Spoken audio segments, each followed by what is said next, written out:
Selamat pagi Pak, perkenalkan nama saya Julius Alvacino. Pada video ini saya akan menjelaskan beberapa jenis bencana alam yang saya ambil itu yang satu yaitu gempa bumi. Nah, karena sebelumnya Pak meminta untuk tugas video ini melakukan duet dengan teman atau orang, jadi saya mohon maaf, di sini saya akan menjelaskannya sendiri karena tidak ada orang yang mau melakukan duet. Oke, terima kasih. Jadi di sini yang pertama adalah tanya jawab. Poin yang pertama itu tanya jawab.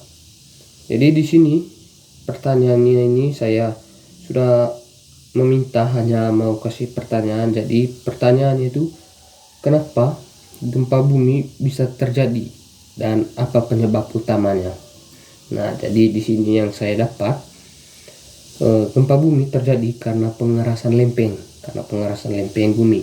Nah, ketika tekanan di dalam kerak bumi terlalu besar, maka akan terjadi pelepasan energi yang menyebabkan gempa. Nah, terus apa yang harus kita lakukan saat gempa bumi terjadi? Nah, kita harus tetap tenang, kemudian lindungi kepala dan segera keluar ke tempat terbuka jika memungkinkan. Nah, hindari berada dekat kaca, bangunan tinggi atau tiang listrik. Nah, di sini saya akan menjelaskan poin yang kedua, peran ahli dan masyarakat. Nah, di sini ada teman yang hanya kasih pertanyaannya. Jadi di sini saya sebagai ahli. Nah, sebagai ahli kebencanaan, saya jelaskan bahwa gempa bumi tidak bisa diprediksi secara pasti, tetapi kita bisa mengurangi risikonya dengan membangun rumah tahan gempa dan memperkuat struktur bangunan. Nah, untuk masyarakatnya itu yang memberikan pertanyaan, kalau rumah saya dekat patahan aktif, apa saya harus pindah? Nah, dan di sini saya akan menjawab, tidak harus, tapi penting untuk ikut pelatihan tanggap bencana, menyiapkan tas siaga dan tahu jalur evakuasi.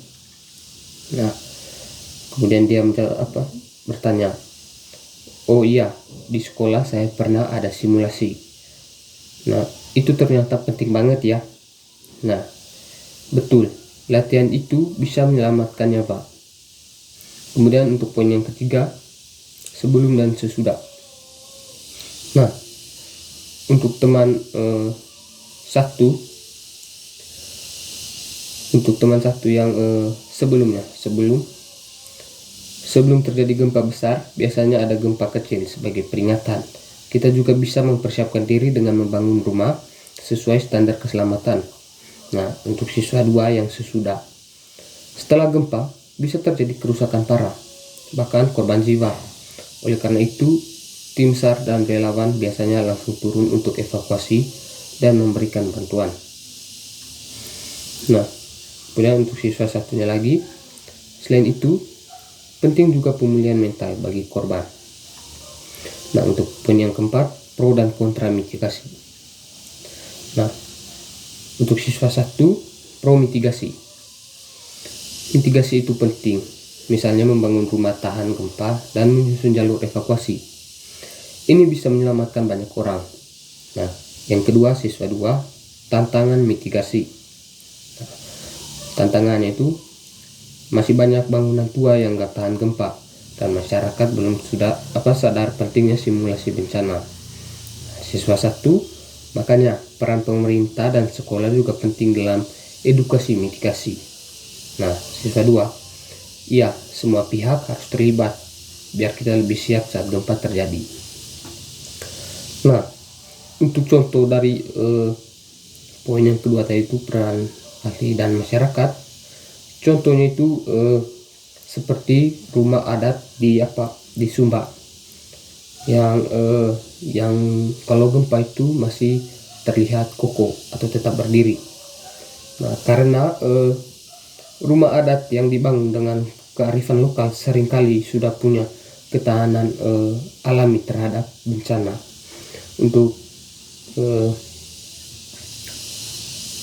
itu sekian dari penjelasan dari saya mengenai jenis-jenis bencana alam ini. Saya minta maaf karena saya tidak bisa melakukan duet dengan teman. Itu saja Pak, terima kasih.